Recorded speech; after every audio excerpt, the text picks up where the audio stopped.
Okay, good morning everyone, and welcome to our session. First of all, we're just going to introduce ourselves. So over to Ruth. Hi, thanks Julia. Hi everyone, I'm Ruth Jindal. I'm in the Faculty of Art, Design and Humanities. I'm a senior lecturer in critical and contextual studies, and I work in a team called Design Cultures, and we offer contextual studies to art and design programmes. I teach in the School of Fashion and Textiles and the School of Art, Design and Architecture. Julia. Thanks, Ruth.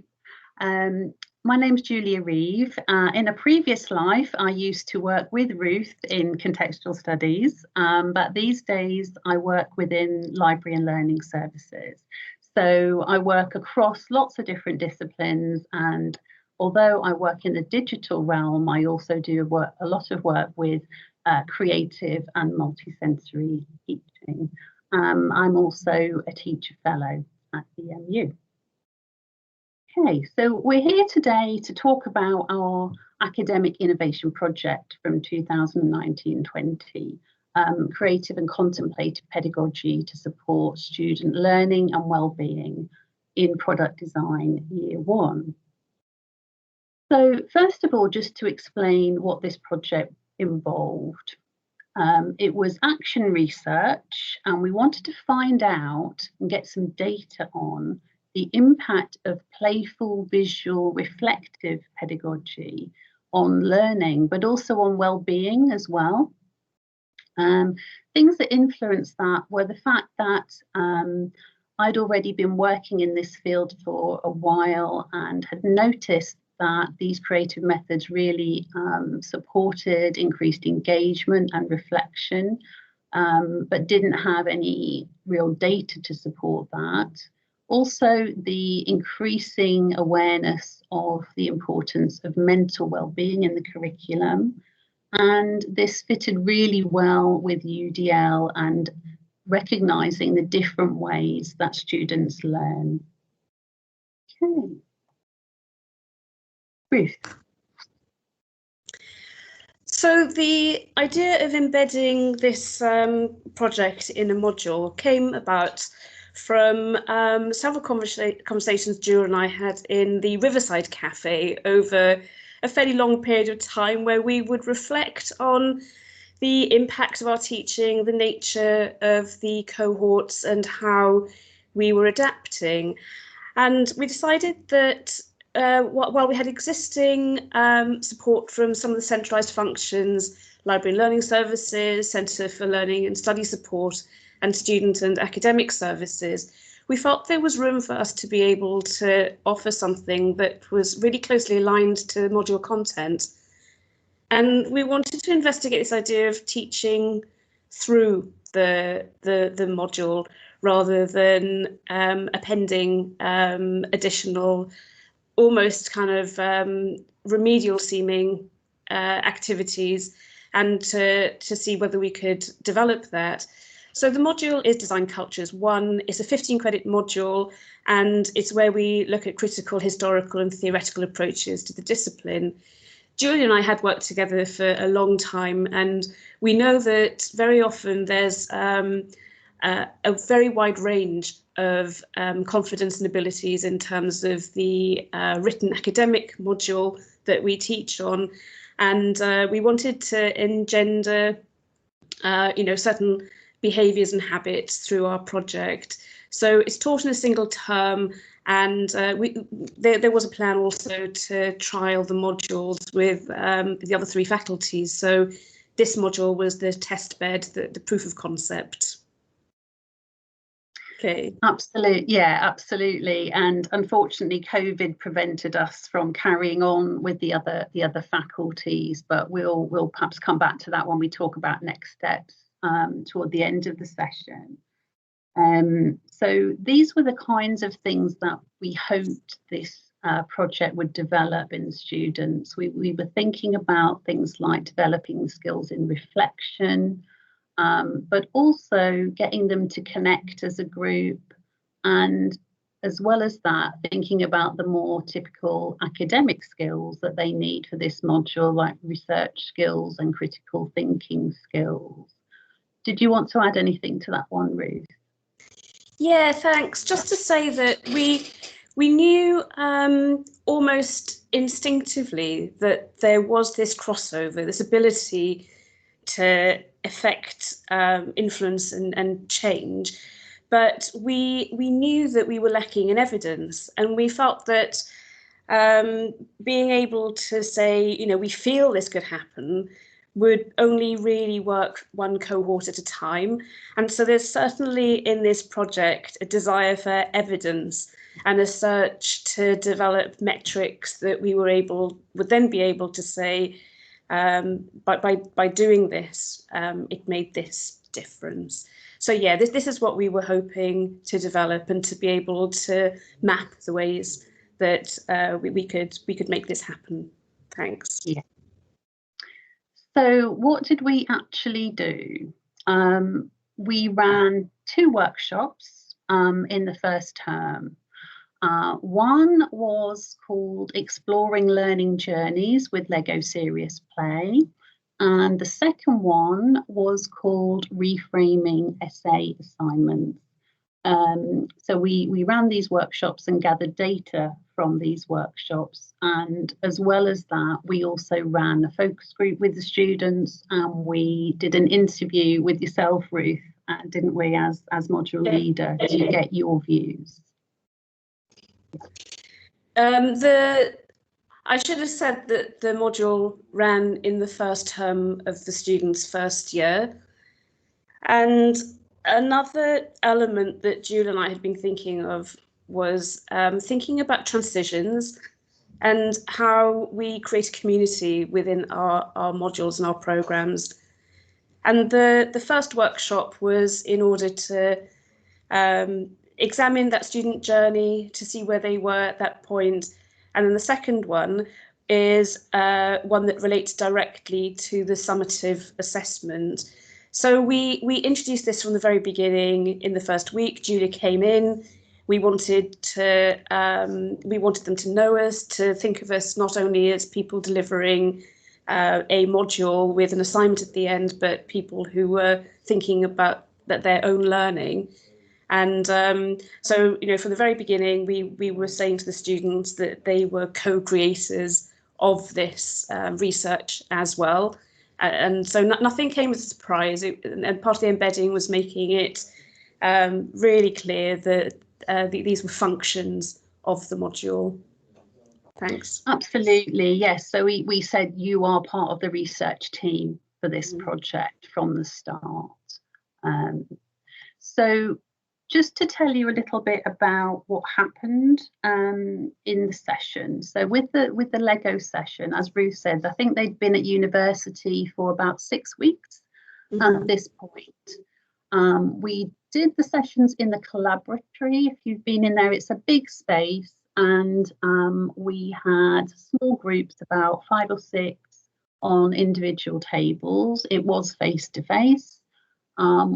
You'll have noticed the music as you came into the session, and that was just to emulate what we did with the face-to-face. We had some gentle music, and then the students worked through a series of exercises, and they had individual Lego kits that they were given, and we asked them as part of that process to reflect individually, but then also as a group on their first 6 weeks, but then also to think to the future about what they hoped would happen in the following 6. Did you want to add anything, Ruth, to that? We were aware that that having only been at university 6 weeks, that they were just at the beginning of their journey, that they may not have known each other that well. So when Julia's describing the kind of relaxed atmosphere, that's a very considered approach, where we wanted to build an environment of trust and comfort. Absolutely. I think trust was really, really important during that session.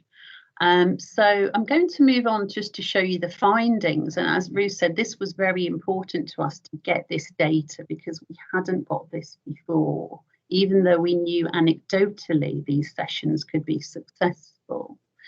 So what we found was that in terms of reflection, 95% found that the workshop helped them to reflect on their experiences. The other point that was really good to see about connection as a group was that they found that they discovered things about one another. So considering they didn't know each other very well at this point, that was really valuable. They agreed that they found a new way of learning. Very important in terms of well-being, 68% found that it helped them to talk about how they were feeling. And there was a clear theme that came through, wasn't there, Ruth, about mental health and well-being, the sorts of issues that were coming out. And over half said they felt more confident in themselves. Did you want to add anything from your perspective, Ruth, on the findings? I think that one thing that is worth noting with the questionnaires and the feedback is that the academic innovation project enabled us to recruit a researcher to work with us. And this was so important in terms of creating a questionnaire that was not leading students in any direction, that that there was a really high level of neutrality, so they weren't obliged to be saying anything that they thought might have an impact on their results in the module. So thank you to the university for funding that, because that has enabled us to have to be really secure in our findings. I suppose the main thing to say about this session was that we decided that I wouldn't attend, that it would be a session that the students would do with Julia and with Craig, our researcher, because we knew that the students would be in a position that they would be maybe talking about sensitive information, and we felt that it was more useful to just for me to step aside from that. Julia, did you want to say more about that? Yeah, I think that was really interesting, because with Lego Serious Play, it's not usual to have additional perhaps members of staff or observers in a session. So they already had a facilitator there and a researcher there. So I think to have had another member of staff there might have made them a little bit less willing to open up. I think that worked really quite nicely. But yes, having the researcher, I think, was key, was really important. Somebody who had the time and the ability to collect the data, collate it, synthesize it, was very important. So moving on to some of the comments from the feedback data about what students had learned about themselves. This was really interesting, and I think the first one about "I'm not the only one struggling" was something that I certainly observed coming through. So quite a few people were very open in the session about talking about difficulties, but it was very powerful for them to realise that other people were also having some similar struggles. So I think that was useful.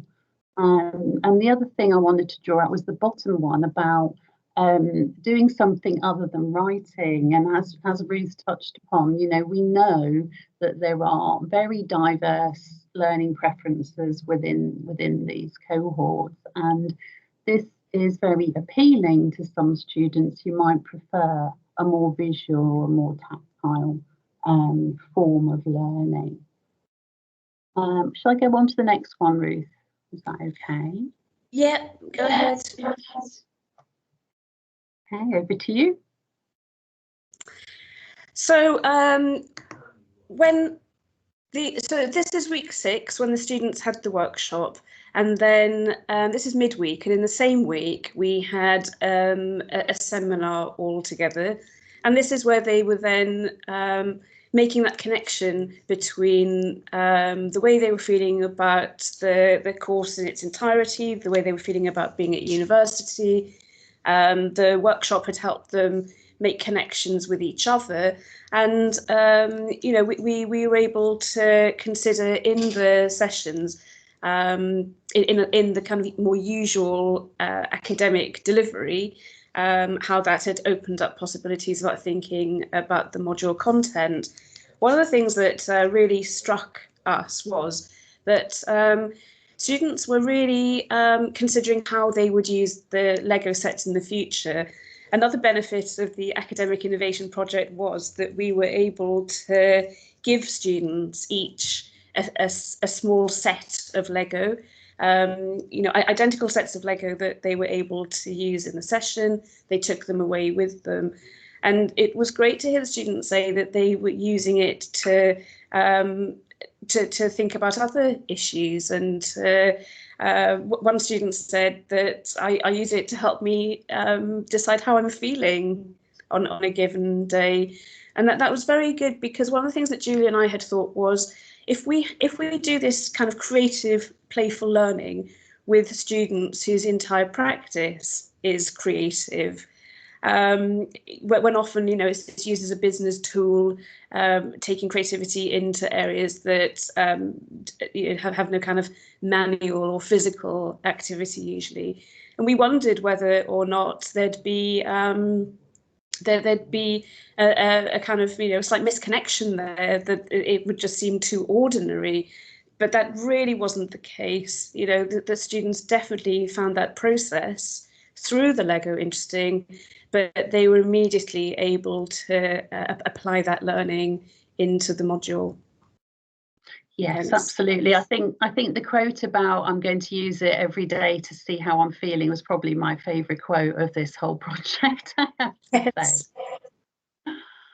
Okay, so now we're going to ask you to do something. I hope you're still awake and paying attention.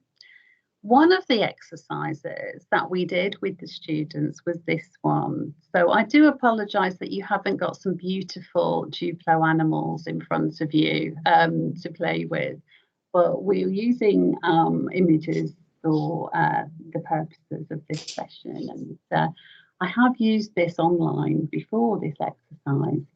So what I'd like you to do is just to spend literally a few seconds looking at these animals and thinking which one appeals to you. And once you've chosen your animal, could you put it in the chat, please? I'd really appreciate you doing that. While you're just populating the chat, we'll go back to the jazz for a second.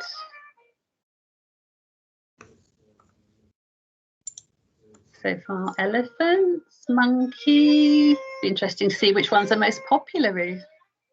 Yeah, quite popular. Tortoise from Melanie. And if there's any that yes, I've just seen Melanie's here. And if there's any animals that don't get chosen.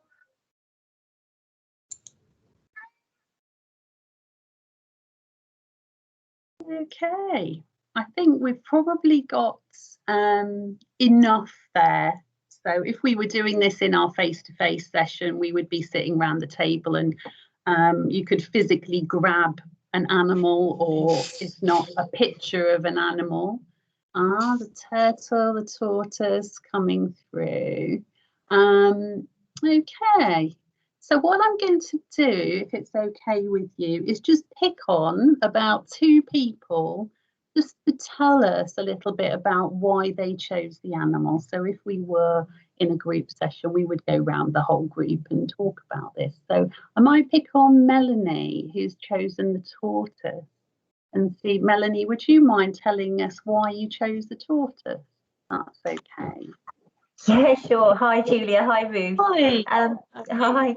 I think for me, I just feel like a tortoise at the moment. In my workspace, I have everything I need for the whole day sitting around me, crowded around me. I just immediately connected with that. Brilliant. Thank you very much. That's lovely. And Ashika, you chose the monkey. Would you like to tell us why? I can, although you can probably see behind me I have a picture of an elephant. It was a real tussle for me. Was it a monkey or an elephant? Because I love elephants. But I chose the monkey because that monkey looks cheeky, and therefore for me that means the monkey's having fun, and that's important to me. Brilliant. Oh, thank you both. And I'm sorry to pick on you in the session. But I just wanted to do that just to illustrate the kinds of things that we do within the sessions. And there's much more in terms of building activities that also followed on. What I noticed with actually both Melanie and Kashika, although we asked you to choose an animal, you actually both spoke about yourselves, and Melanie was talking about her workspace and having everything there. Kashika was talking about being a bit cheeky, and this is exactly what we found with the students, wasn't it, Ruth? That it was a really gentle way of getting them, to understand something about metaphor, which is really important to Lego Serious Play, so how something can represent something else, but also you could see it as a kind of an icebreaker in that they were talking about themselves without us actually asking them to directly. Did you want to add anything, Ruth, on that one? Yeah, so I wasn't in the session where they did this, but I myself had done the Lego Serious Play workshop with Julia so that I would know what students were doing. And they certainly, following the workshop, were, which animal did you choose and this kind of thing. So the conversations continued. And that idea of metaphor was really strong because it meant that there's no high stakes in talking about themselves, in broaching ideas about personhood and how they're feeling, because this had allowed them to break that ice. Absolutely. So I think there's something about using a mediating object such as a Lego model that makes that distance between yourself and someone else. It means that you can articulate through the object rather than it being quite so uncomfortable and so difficult. So that's just a little bit about what we did in terms of the Lego Serious Play session. So the second assignment, as Ruth has said, was much more directed at a particular assignment. So this was reframing your essay assignment. So this again was face-to-face, small groups, similar setup. We still had our jazz in the background and so on. Before the session, there was a bit of pre-work, wasn't there, Ruth, that they had to do. So they had to come to the session having identified what their chosen essay topic would be, and also to have done some initial research, so they had some information. They worked on large A3 sheets which were available on the tables for them, and then basically they started at the centre of the sheet with their topic, and Ruth and I guided them through step by step through each frame. So they had about 10 minutes, I think, for each one, and before they went to say who, which was all about people, we would give them prompts on a slide saying, have you thought about this? Have you thought about designers? Have you thought about writers? Get them thinking.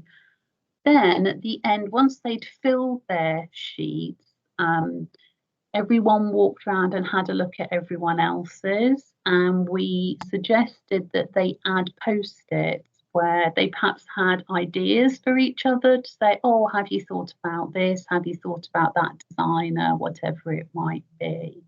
Did you want to say anything more about the sort of assignment angle, Ruth? Yeah, the assignment is an essay, and we'd already been working on this during the term, so they came prepared at a point where they were they'd done more than initial research. They had actually they were using this to maybe move from that initial research to planning how they would develop that into an essay. And that's quite important because there were some attendees who weren't at that stage, and seeing other people who were was really useful for them because they could see how it would work in practice. And yeah. oh yeah, I'm just going to preempt a slide, so yeah, maybe move forward to the next slide. Okay, so I'll move on to the results, to the findings from this. So yes, it was interesting, wasn't it? There were some people who hadn't really done very much research, but it was still really helpful for them because A, they could see how it worked and do it later, and B, it made it very clear that they needed to do some research in order to do this. So this was really encouraging in terms of confidence about the essay.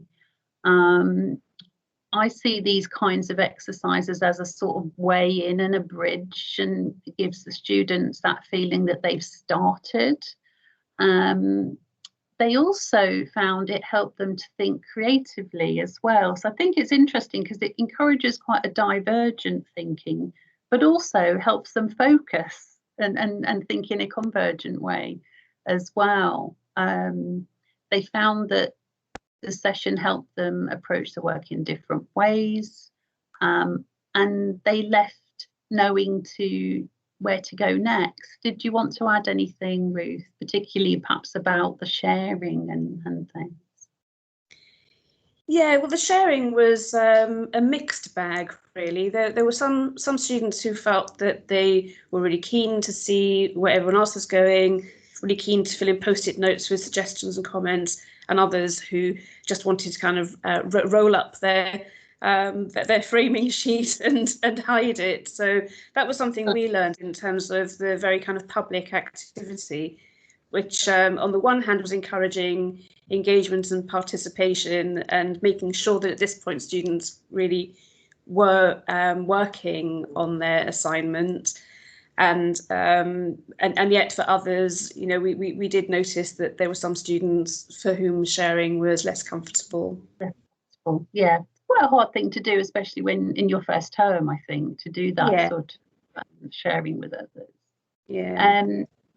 So some of the comments from the session, there were quite a lot about sort of breaking it down, weren't there, into sections, and that sort of, I think, helped to clarify thinking, but perhaps help them feel a bit better as well. And I thought it was interesting, this point about talking through the ideas. So having the physical object meant they had something to talk about, almost a vehicle to help with that discussion.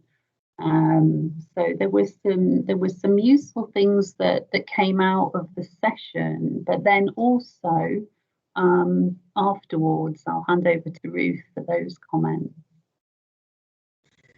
There was a really beneficial impact in terms of students feeling confident about where they were going to go next. And you'll see, of course, that this is a practical way of students doing the kind of things that we advise verbally in all our sessions or in tutorials.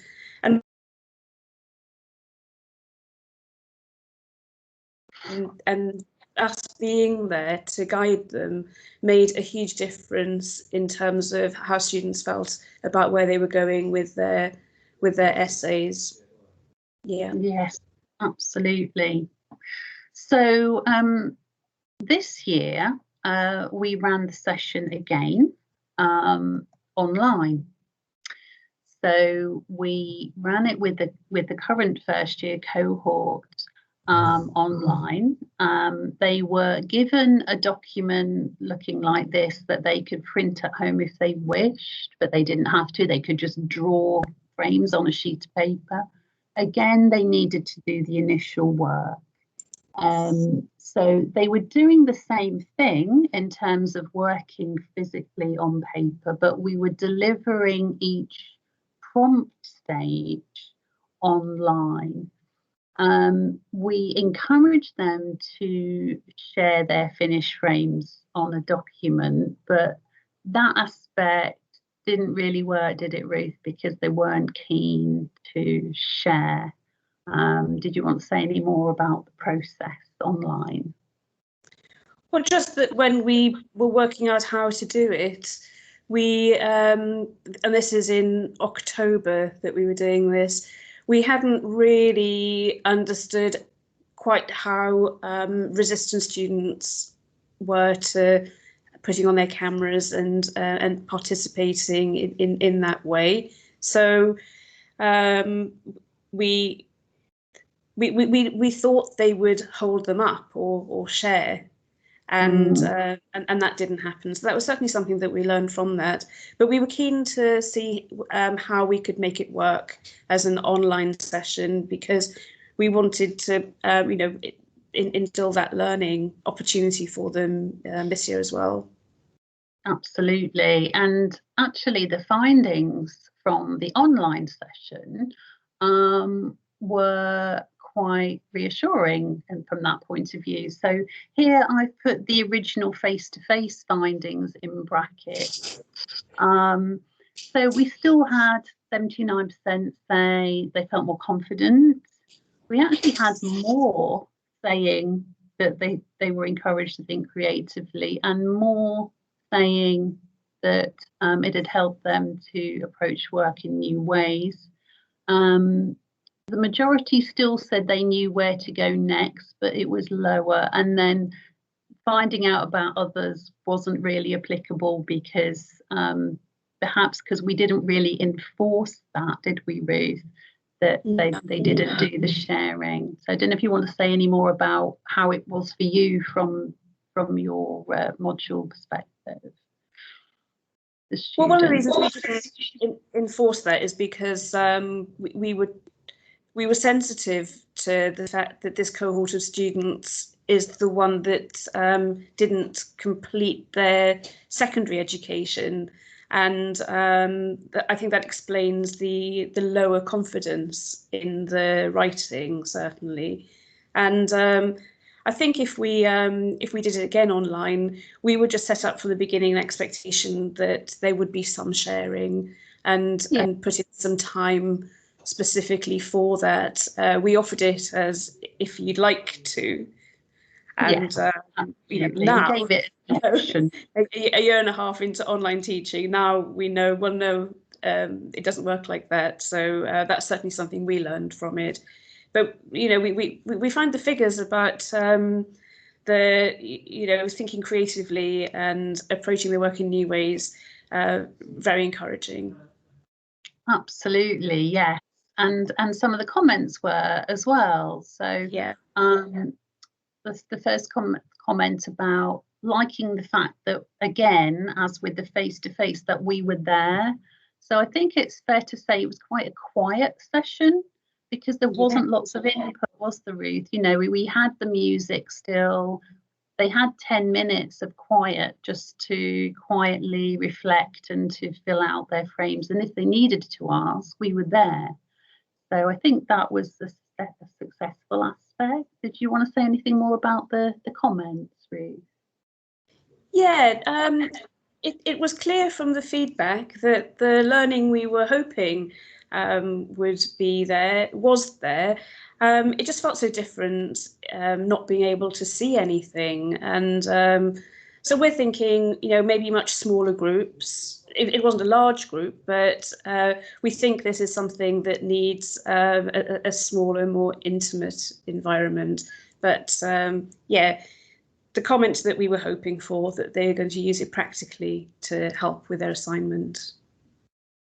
Yeah, that was really good. And I think that's the point about the Lego, and we'll talk in a minute about how we might take that online as well. So yes, Shika, I would say the learning was still achieved online. I think it was. I think they still found it valuable. So just to go back to that first sort of intention about what we hope to achieve, we were pretty happy really that we had we felt that there was success in terms of reflective skills, creative thinking and empathy, and then on the more academic side that there was development in terms of research skills and critical thinking, and then that sort of sense of connection and confidence. But what we've added in here are some other things. So, and I think these are so relevant at the moment, that we felt that both sessions really engaged the learners from the beginning. There was definitely a link to creating a relaxed and safe and supported atmosphere that definitely fostered well-being. And then there was creating that sense of a community and belonging, which again is quite challenging at the moment, but extremely important. Ruth, did you want to add anything on the findings overall? Well, just that we were really delighted that a way of teaching that we instinctively felt would work was proven to do so, and that the subject, you know, the design cultures modules are ones that often seem, you know, slightly set to one side in programs that focus on studio practice. So there was certainly much more of an awareness on the students' part that it was contributing to their program overall, which was gratifying. And this term, now they're second years, this term I'm teaching them again.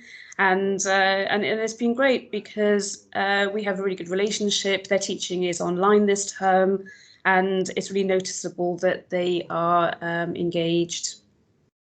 Brilliant. So it's thinking about the impact, not just on the module, but on the wider programme as well. Angela, I'll come back to your question in a minute. Just to say something about where we go from here. Ruth, did you want to say a bit about some of our ideas where we may take this next? Yeah, we're going to go back to the current second year cohort and ask them to work with us as co-creators to see how we might deliver that online. So as people who did it live the first time, then we're going to ask them to help us develop how it can be delivered. We want them to become mentors. We're hoping to train some of them to become facilitators themselves, so we can hand over some of this learning, so it's peer-to-peer rather than still embedded, but delivered not necessarily by us as the facilitators. Yeah. Absolutely, and that was our original plan before we switched to online this year, was to have the second years working with first years. Other things that we planned last year were a Lego competition for local schools to sort of raise aspiration. After one workshop in a school, that had to be abandoned. So we're now thinking about how we perhaps move that online or develop that idea further. And I think that the reframing session is now pretty embedded in the module, I would say. Is that right, Ruth? That will continue. Yeah. So there's a couple, question there which I'll come back to, but just to finish off, so we've sort of got a trajectory now, I think, to move forward with this kind of learning.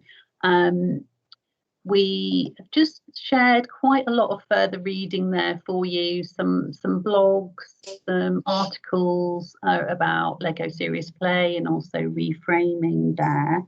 And we've got a few minutes left, I think, for questions now, if that's okay.